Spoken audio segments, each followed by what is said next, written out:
non, c'est ce qui s'est passé. Ce qui se passe, c'est que, est-ce que je pense que Francis Ngannou n'est pas un bon gars? Oui, je le pense. Mais ça n'engage que moi. Bon gars n'est pas un bon gars, pas dans l'absolu. Francis a toujours été bon avec toi, il t'a jamais rien fait de réprochable à toi, quoi. Toi, personnellement. Oui, non, complètement. Alors qu'il faut que les gens l'entendent. Alors qu'il y a des gens qui n'ont jamais vu Michael Jackson de leur vie et ils disent Michael Jackson, c'est pas un bon gars, je ne l'aime pas. Il se la pète trop. Et il y a des gens qui n'ont jamais croisé le chemin de Tony Yoka. La moitié de la France, ils disent Tony Yoka, moi je ne l'aime pas, c'est pas un bon gars. Ils ont le droit de le dire. Mais laissez-moi le droit de dire que, d'autant plus que moi, je l'ai rencontré dans ma vie. Vous parlez à Hannibal, un des coachs de Francis que je connais, avec lequel j'ai travaillé, qui a travaillé avec Francis, qui l'a même aidé administrativement, il vous dira, c'est pas un bon gars.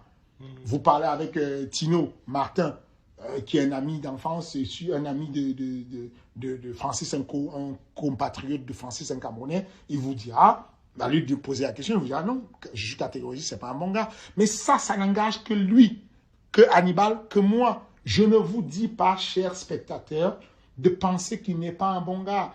Je vous dis, moi, ce que je ressens. J'ai le droit de le ressentir. J'ai passé 6 ans de ma vie avec lui. J'ai le droit, permettez-moi d'avoir le droit de dire que, à la conclusion de ma petite vie à lui, je conclus que ce n'est pas un bon gars. Donc, moi, je le dis à la somme de plusieurs choses que j'ai dites sur cette interview-là, où je dis, he's not a good guy. Good guy, ça fait un peu bien, c'est gentil. Quand vous avez mis votre punchline et que vous m'avez allumé, vous mettez, le coach de Francis dit, il n'est pas un bon gars. Bah, vous savez que ça va cliquer. Vous savez que les gens vont devenir fous parce que ça sort du contexte. Boum! Et non, mais en dehors de sortir du contexte, c'est par exemple l'interview qu'on fait aujourd'hui. Oui. L'interview qu'on fait aujourd'hui, la partie, moi, qui m'intéresse le plus, c'est sur Ahmed Salamov et Slim. Oui. Mais on est d'accord que si on met en titre Fernand Lopez parle d'Ahmed Salamov et Slim, personne, malheureusement, va cliquer sur l'interview et la voir. Alors que, par contre, si on dit Fernand Lopez parle de Cyril Gane sur la Fight Island et raconte ce qui s'est passé, les projets pour Bon Gamin, là, les gens vont cliquer et vont ensuite pouvoir les découvrir. On est d'accord, mais voilà. C'est ce que je dis. Ce que je dis, c'est que nos followers derrière, vos followers derrière, n'ont pas cette notice de lecture, de capter que quand il y a un titre, le titre n'est pas représentatif de tout le contexte du truc. Oui, oui. Alors que moi, c'est-à-dire que moi, j'arrive à cette conclusion. Pour pouvoir ne pas trop parler de Francis, sur le MMA Bash, ce podcast-là, j'ai donné un défi à tout le monde qui écoute. Vous là qui écoutez. Je vous dis ceci. Fouillez sur Internet. Trouvez une interview où Francis Ngannou dit merci. Écoutez bien ce que je viens de dire. Vous avez l'occasion de gagner 10 000 $. Je donne à celui qui trouve une interview de Francis Ngannou où Francis Ngannou dit merci MMA Factory. Merci Management Factory qui m'a mis à l'UFC. Merci Fernand Lopez, mon entraîneur. Vous trouvez une interview où il dit merci, vous avez cash 10 000 $. Il y a des témoins, il n'y a pas cash 10 000 $. Je vous fais un virement direct de 10 000 $ sans discuter. Vous êtes loin, virement. Vous êtes proche, je tire cash 10 000 $. Trouvez-moi une interview de Francis Ngannou qui dit merci mon management, merci à mon équipe ou merci à mon coach Fernand Lopez. Ça n'existe pas. Moi, j'étais au MMA Award. J'étais là aux États-Unis pour l'accompagner pour un combat. MMA Award, il me propose, Freeboy, on fait quoi ce soir? Tu vois, on aille au MMA Award, on y va ensemble. On est assis ensemble. Il y a des journaux, des journalistes. Il y avait John Morgan à côté de moi, MMA Junkie. Francis s'élève, l'UFC me dit à l'oreille, attention, bientôt ça va être Francis. Donc ils font leur petit cinéma parce que du coup, comme on va faire un spot sur nous, les personnes qui sont assises à côté, on les dégage, on met des personnes un peu plus connues à côté de nous et on arrange l'endroit où on est assis, donc spot sur nous. Et le nominé pour le KO de l'année, Francis Ngannou, boum, spot sur nous. Il s'élève, il va faire son discours. Allez regarder la vidéo. Tout le monde qui est passé sur le stage a dit merci à son coach, sa team, son chien, sa femme, sa souris. Tout le monde a dit merci à quelque chose. Francis a remercié ses fans. J'étais assis là. C'est un MMA Awards qui est volé au MMA Factory. C'est une équipe qui a fait ça. Christian Pumbou, il s'est pris des grosses blessures pour pouvoir l'aider à faire cet entraînement. Je me suis pris des gros blessures. Combien de fois vous avez déjà vu des mecs qui mettent qui voient des gros coups de latte que je me prends de Francis et qui disent « J'espère que ce côté est bien payé. Vous avez déjà vu ça combien de fois? C'est le minimum, même quand tu n'aimes pas cette personne, de dire à cette personne « Je remercie mon coach avec lequel je suis assis là. » Parce que s'il est loin, le coach, tu vas te dire « J'ai oublié. » Mais non, j'étais à Vegas. J'étais assis à côté de lui. Il est monté, il a dit « Merci, je vais continuer à vous offrir des KO comme ça. » Pas un dropping name sur le MMA Factory. Pas un dropping name sur quelqu'un. Enfin, sur quelqu'un. Si tu ne même pas dit Hannibal qui m'a enseigné, machin. Dis quelque chose sur quelqu'un, bordel. Donc, je suis désolé. Je comprends le côté. Mais pourquoi il va venir dire ça là? La première des choses, c'est que je ne vais pas là-bas à MMA Bash pour aller parler de Francis. Vous avez pu le remarquer, je ne suis pas vocal dessus. Je ne parle pas de Francis en général. J'esquive de parler de lui. Mais effectivement, malheureusement, les gens ont cette connexion. Quand ils parlent à Francis, ils lui parlent de son coach, en parlant de moi. Et pourtant, moi, des fois, j'allais là-bas comme spectateur. Il avait déjà un autre coach. Mais on leur parle. C'est de moi qu'on parlait à chaque fois. Et moi, je reçois encore plein de messages. On a une connexion qui a été longue. Moi, j'ai des gens qui vont tout le temps me parler de Francis et je vais esquiver comme je peux. Mais voilà. Donc, du coup, j'ai dit une autre indication à des gens, ceux qui ne savent pas et qui ont du mal à comprendre l'anglais. Tapez sur Google Francis Ngannou interview Cameroun. Vous aurez une tonne d'interviews que Francis Ngannou fait au Cameroun, pays dont je suis originaire, pays dont il est originaire. Écoutez les interviews. Vous aurez l'impression que Francis est passé de homeless, sans domicile fixe, à l'UFC. Parce qu'il y a une partie de sa vie qui décide de bloquer, de cacher, parce qu'il n'aime pas donner la lumière. Il n'aime pas que la lumière qui vient sur lui, ça le gêne en fait, ça. Et donc, ce que je dis, c'est, vous allez penser que c'est peut-être après quelque chose, où il y a eu quelque chose. Mais non, depuis le début, je vous mets au défi de trouver un moment de dropping name, comme tout le monde fait. Quand vous parlez à Daniel Cormier, il vous dit quoi? Et qui est meilleur team du monde et tout, on a des sparring de malades, machin, vous parlez à Georges Saint-Pierre, il vous dit quoi? Il vous dit ça, ben voilà quoi, mon coach et tout, c'est machin, truc et tout. Quand vous parlez, regardez, vous avez écouté Adesanya parler? Il vient de l'Afrique, c'est un Nigérian. Adesanya parlait de sa team. On lui demande comment tu fais pour devenir un mec qui va établir ton nom dans l'histoire. Comment tu fais pour avoir un legacy? Il dit quoi? J'ai juste écouté mes coachs. Parce que c'est grâce à eux que je suis arrivé à ce niveau. Parce que c'est grâce à eux que je suis là. Parce que voilà, ok, tu n'es pas d'accord, ça arrive, tu ne t'entends plus avec le coach. Prenons le pire des cas. Fernand Lopez, ce n'est pas un bon personnage. C'est quelqu'un de pas bien. Oui, mais il n'y a aucun doute que pour toi, il a été bien. Pour toi, personnellement, tu as combattu au 100% fight. Tu as affronté un mec qui s'appelle Zoumana Sissi. Zoumana Sissi avait déjà 7-0. Toi, tu avais 1-0. Tu as perdu contre Zoumana Sissi. Fernand Lopez a tellement cru à toi qu'il n'a pas arrêté de pousser pour que tu rentres à l'UFC. Tu rentres à l'UFC. Ne serait-ce que ça. Tu te dis, je ne suis pas plus brillant que Zoumana Sissi, qui était déjà 7-0 poids lourd et qui a 10 ans de moins que moi. Ça veut dire qu'il y a quand même quelqu'un qui t'a aidé, qui t'a donné un métier pour la vie.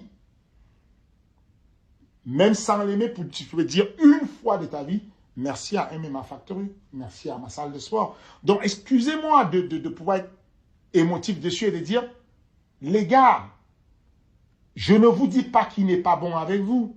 Ce mec-là est très bon, notamment avec les enfants. Moi, je l'ai vu jouer avec ma fille. C'est très sincère. Francis adore les enfants. Je n'ai jamais vu ça. C'est que je ne comprends pas qu'il n'ait pas 12 gosses. Il kiffe profondément les enfants. Je l'ai vu jouer avec son coach de sa nouvelle team aux États-Unis. J'y étais. Mais ils sont, enfin, ma fille, Raph, quand elle voit Francis, voilà, elle kiffe. Donc, je ne dis pas qu'il est de manière absolue pas une bonne personne. Je vous dis que dans les rapports entraîneur-entraîné, entraîneur-manager, il n'est pas bon. Ça n'engage que moi. S'il y a d'autres personnes qui le trouvent bon, je respecte complètement. Je ne vous en veux pas du tout de le trouver bon. Je veux qu'il continue à gagner sa vie. Je veux qu'il soit bien. Je ne lui souhaite pas du tout de mal. Mais les gars, laissez-moi la liberté. Vous avez le droit de dire que Zidane n'est pas bon. Il a mis un coup de tête à Materazzi. Ou qu'il est... Mais permettez-moi de dire qu'un mec n'est pas bon s'il n'est pas bon. Autour de moi et envers moi. Non, mais je pense que c'est le truc, à mon avis, ce qui surprend surtout les gens, c'est l'image qu'il y a autour de quelqu'un, entre guillemets, tu vois, de bon avec la fondation, toutes ces choses-là, et que derrière, enfin, tu sais, tu vois qu'il y ait les réseaux sociaux, ces interviews, tout ça, et que... Non, mais c'est vrai, mais que Mais les les gars, gens... calmez-vous avec les fondations. Fondations Oui. non-profit, c'est la base. Moi, j'ai 3 fondations non-profit aux États-Unis. Je ne vis même pas aux États-Unis. J'ai créé 3 sociétés, fondations non-profit, c'est la base. N'importe qui crée une société, LLC, fondation non-profit, tu te mets, tu es à l'abri. Du coup, si tu as ça ne veut rien dire ça. Dans l'absolu, c'est pas ça. Oui, non, mais tu sais, au niveau du marketing... Moi, je te dis ce que les gens vivent Oui. Des anecdotes, je peux en donner 10 millions. Je me mets à me poser dessus, on n'est pas sorti de l'auberge. Ah oui, non, mais... Haroun, qui est le mec le plus célèbre à la salle, Haroun, qui est l'homme à tout faire. Qui est l'homme à tout faire à la salle, qui est un peu l'intendant du MMA Factory. Bah, Haroun, c'était un sans-abri aussi, que j'ai récupéré au MMA Factory, qui est avec nous, qui fait une famille maintenant. Quand Francis est arrivé à la salle, je lui ai offert du matériel. Dès qu'il est arrivé, il a été pris dans la fiche 0. Donc, ça veut dire que la personne est s'inscrite à la salle et elle ne donne pas 1 euro sur toute la saison. Il a fait ça pendant 3 ans. Pas 1 euro donné. Jamais 1 euro donné. C'est moi qui lui donnais de l'argent. OK? Haroun est aussi un SDF. Donc, j'ai donné du matériel à Francis. Je me rappelle, c'était des gants. J'espère que Booster. Des gants Booster noirs avec une virgule. Je ne suis pas lié à Booster. Mon sponsor, c'est Elion. Donc, il ne faut pas que mon sponsor s'énerve. Elion, c'est le best. OK? Mais cependant, ces gants-là, j'aime être précis. Ils traînent à la cave au MMA Factory. Haroun retrouve le gant. Marqué dessus Francis Ngannou. Francis avait marqué son nom dessus. Haroun poste ça sur Internet. Francis lui somme de garder ce gant parce qu'il va venir le récupérer, parce qu'un jour il va le mettre aux enchères. Mais les gars, excusez-moi, c'est-à-dire que je comprends votre point de vue. Vous avez face à... Et je vous comprends, et je ne vous en veux pas du tout. Vous avez face à vous quelqu'un de très posé, très gentil. Qui est gentil? Je vous dis encore que je suis sûr que ce mec-là s'occupe très bien de sa famille, de sa maman, de machin. Il est gentil, il y a des personnes qui kiffent. Il a un ami... Comment il s'appelle? Il a un ami qui cite souvent, qui s'appelle... il y a un ami en fait qui était du Cajun, qui cite souvent, le nom va me revenir. Il est très gentil avec lui. Et voilà.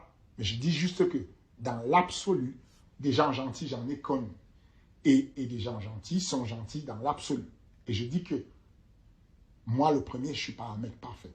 J'ai eu des expériences avec vous, généralement qui sont correctes.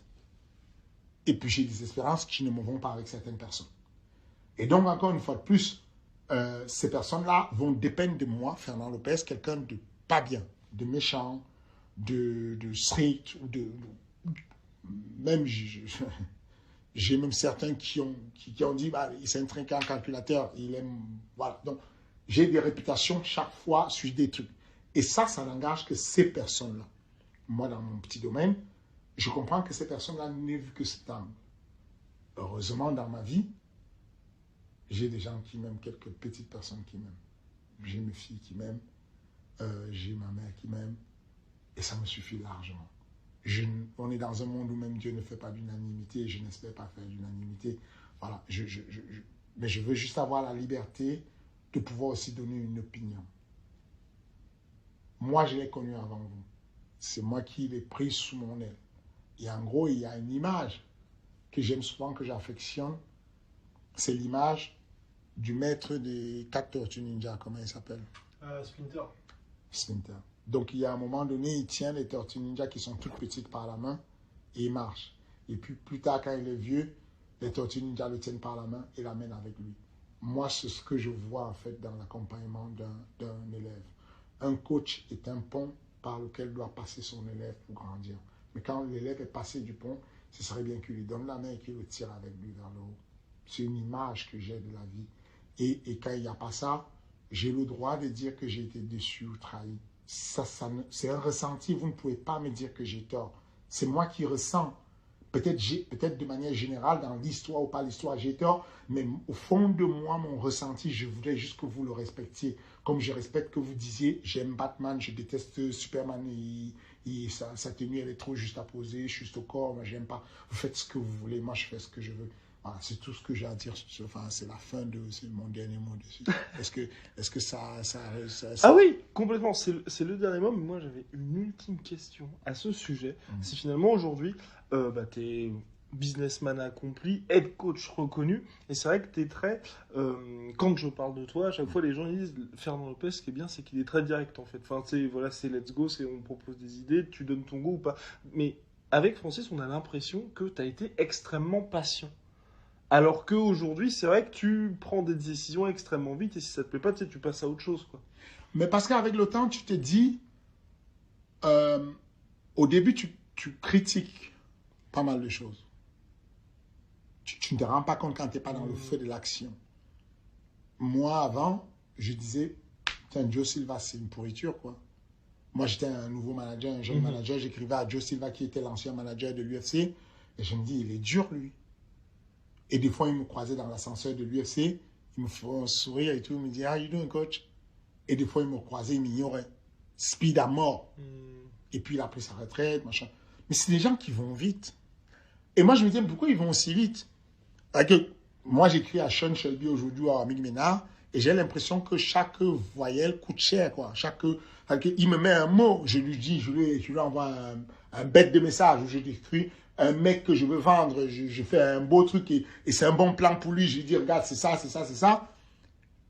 Il me dit, ok, got it. Okay. Mais got it, c'est le jackpot. Hein. Attention, quand Sean dit got it, ça veut dire que tu as tué Loki. Parce que sinon, il te calcule même et il ne répond pas. Mais parce que il est face à une contrainte décisionnelle où ça doit aller très vite. Des dossiers comme ça, il doit traiter 10 000. J'ai 10 000 dossiers à traiter. Déjà, à l'époque, je n'avais pas tant de dossiers à traiter. Et puis, j'étais dans l'idée de me dire, je vais l'éduquer. Dans le cas de Francis, je pensais que je vais lui montrer par l'exemple. Je vais lui montrer que matériellement, il faut aller par l'exemple. Il faut donner... Je me rappelle ce match dont je vous parle. Bahreïn, à l'époque. Je vais au Bahreïn avec Francis. Périple de malade. On revient, Francis a gagné. Je peux me tromper, je ne suis pas sûr, mais c'est quoi? C'était 7 500 $. Au moment où il combat au Bahreïn, il s'est écoulé quasiment 2 ans, je ne sais plus en termes de temporalité. Donc, il a déjà beaucoup combattu. Il a combattu en Suisse, il a combattu à Montpellier en kickboxing, il a combattu au 100% fight. Bon, c'était peanuts. Mais il a pu avoir des 1000 et des 100 à gauche, à droite. La règle est simple. Tu combats, tu donnes tes 10% au coach, au manager. Durant toute cette période, Francis ne me donne pas un seul sou. Bon, tu te dis, le mec, il est en situation de ce que j'appelle fiche zéro à la salle. Donc, il s'inscrit pour rien. Les fiches zéro, j'en ai 41 exactement à date. Ma secrétaire m'a donné le relevé. 41 fiches zéro. Des mecs qui arrivent au MMA Factory gratuitement, ils ont tout gratuitement. Parce que je considère qu'ils sont dans une précarité et c'est ma manière de rendre au monde, à la terre, ce que elle m'a donné. J'ai été chanceux. J'étais parmi ceux-là Attention, les belles histoires de j'ai traversé le désert, machin, nani. Je peux rencontrer 15, je peux vous raconter ça aussi. Hein. Attention, c'est que c'est pas comme si je suis né avec une cuillère d'or dans la bouche et puis c'est resté comme ça. Toute ma vie, j'ai vécu des moments où c'est dur. Dans la misère, je l'ai connu. Mais ça, c'est pas la misère. La vraie misère, il n'y a pas plus grande misère que la misère intellectuelle, j'aime dire. C'est là le problème. C'est que je rentre du barème. Francis est assis sur moi, sur mon canapé. Nous sommes des frères. Donc, on est rentré, je l'ai déposé chez lui, il est parti, moi je suis parti. Il est assis sur le canapé, et ensuite il vient me rendre visite, on est chez moi. Et je lui dis, Freeboy, on s'appelle Freeboy, mais c'est quand que tu commences à me payer? Comment ça se passe? Tu vois, tout le monde à la salle paye sa cotisation, tout le monde donne un pourcentage, là tu viens de prendre un billet. Et il me dit, comment ça t'est payé? Je lui dis, me payer? Et il me dit, moi je pensais que c'est toi qui me donnes des sous souvent, tu vois, moi je ne savais pas que maintenant, c'est toi qui m'as toujours donné des sous. Bon, c'est dur. Ok, le mec n'était pas informé, en gros il dit, je ne suis pas informé, je ne sais pas de quoi tu parles, tu vois. Mais en gros, je lui ai dit, mais non, est-ce que tu t'es déjà posé la question comment je vis? Je suis ton entraîneur, est-ce que tu sais comment je vis? Je ne sais pas, il y a la salle, tu as des cotisations, tu as des machins. Je lui dis, le loyer de la salle, il coûte 6 500 par mois. Est-ce que tu penses qu'il y a des sous pour que je reprenne à la salle et que je vive? Comment je vis si tu ne me donnes pas un pourcentage? Quel est ton? Elle me dit, je ne savais pas. Début de la guerre. Ah oui, aussitôt. Ah d'accord. Okay. Début de la guerre. D'accord. Fernand veut l'argent. Alors qu'avant, il faisait comme s'il est gentil. Il avait fait toute la gentillesse, il voulait l'argent. Début de la guerre. Sauf que mon métier à la base, c'est ça. C'est de dire, j'étais électrotechnicien.